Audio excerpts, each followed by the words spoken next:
একটা typical inflammatory reaction কিছু sequential স্টেপসের মাধ্যমে তৈরি হয়। এই ভিডিওতে আমরা সেই স্টেপগুলো সম্পর্কে ধারণা পাব। সিকোয়েন্সিয়াল এই স্টেপগুলোকে আমরা 5টা আর এর মাধ্যমে মনে রাখতে পারি। সেই 5টা আর হলো রিকগনিশন, রিক্রুটমেন্ট, রিমুভাল, রিপেয়ার এবং রেগুলেশন। এবার আমরা খুব সহজ ভাষায় বুঝে নেওয়ার চেষ্টা করি এই 5টা আর এর অর্থ। ইনফ্লামেশনের ক্ষেত্রে সর্বপ্রথম কাজটা হলো যেই ক্ষতিকর এজেন্টের কারণে ইনফ্লামেশনটা ইনিশিয়েটেড হচ্ছে সেটাকে রেকগনাইজ করা। এটা একটা হেলদি টিস্যু, বিভিন্ন মাইক্রোবস এসে এই টিস্যুর সেলগুলোকে ইনভেড করতে পারে, অথবা নেক্রোসিসের কারণে এই টিস্যুর সেলগুলো ড্যামেজড হতে পারে এবং সেখান থেকে কিছু সাবস্ট্যান্সেস রিলিজ হতে পারে। এবার আমাদের টিস্যুতে থাকা ইনফ্ল্যামেশনের সাথে জড়িত সেল যেমন ম্যাক্রোফেজ, ডেনড্রাইটিক সেল বা মাস্ট সেল ইত্যাদি সেলগুলোতে রিসেপ্টর আছে যেগুলো মাইক্রোবিয়াল প্রোডাক্টস এবং ড্যামেজ সেল থেকে রিলিজ হওয়া সাবস্টেন্সগুলোকে আইডেন্টিফাই করতে পারে। রিসেপ্টরগুলো যখন এভাবে স্টিমুলেটেড হয় তখন কিছু মেডিয়েটার্স অফ ইনফ্ল্যামেশন তৈরি হয় যেগুলো ইনফ্ল্যামেশনের পরবর্তী ধাপগুলোকে ট্রিগার করে।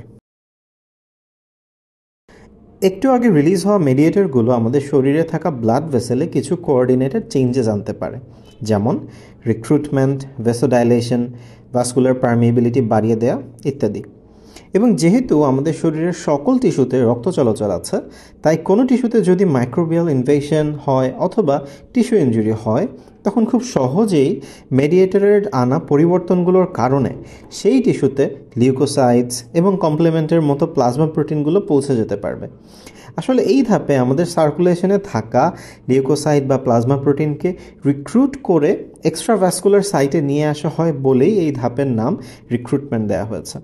এখানে লক্ষ্য করার মতো একটি বিষয় হচ্ছে ভেসোডাইলেশন এবং ইনক্রিজ ভাস্কুলার পারমিয়েবিলিটির মতো চেঞ্জেসগুলোর কারণেই কিন্তু ইনফ্ল্যামেশনের সময় এডেমা হয়। এর পরের ধাপটি হলো রিমুভাল। আমাদের রিক্রুটমেন্ট ধাপে সার্কুলেশন থেকে যে ফ্যাগোসাইটিক সেলগুলো টিস্যুতে এসেছিল তারাই মূলত এই রিমুভালের কাজটি করে থাকে। এই ধাপে ইনফ্ল্যামেশনকে যারা স্টিমুলেট করেছে যেমন মাইক্রোবস অথবা ডেড সেলস তাদেরকে রিমুভ বা এলিমিনেট করা হয়। রিমুভালের পরে এবার রিপেয়ার। এই ধাপটি আসলে একটা সিরিজ অফ ইভেন্টসের মাধ্যমে সম্পন্ন হয় যেটা আমাদের ড্যামেজ টিস্যুকে হিল করে। এখানে সাইটোকাইন্স এবং গ্রোথ ফ্যাক্টরসের মতো কিছু সিগন্যালিং মলিকিউলস রিপেয়ার প্রসেসকে স্টিমুলেট করে, যার মাধ্যমে ফাইব্রোব্লাস্ট সেলগুলো অ্যাক্টিভেটেড হয়ে যায় এবং বিভিন্ন এক্সট্রাসেলুলার ম্যাট্রিক্স প্রোটিন এবং সেলস তৈরি হয়। আমাদের ইনজুর্ড টিস্যুটিকে বাকি যে সার্ভাইভিং সেলগুলো আছে সেগুলোর রিজেনারেশনের মাধ্যমে রিপ্লেস করা হয় এবং রেসিজুয়াল ডিফেক্টগুলো কানেকটিভ টিস্যু দিয়ে ফিল করা হয়। এই সিরিজ অফ ইভেন্টসের মাধ্যমে টিস্যু রিপেয়ার করা হয়। এবং ফাইনালি রেগুলেশন। ইনফ্ল্যামেটরি রেসপন্সকে রেগুলেট করাটা খুবই ইম্পর্ট্যান্ট, কারণ ইনফ্ল্যামেশনের লক্ষ্যগুলো পূরণ হয়ে গেলে এই রেগুলেশনের মাধ্যমেই ইনফ্ল্যামেটরি রিঅ্যাকশনগুলোকে টার্মিনেট করতে হয়। So that's it.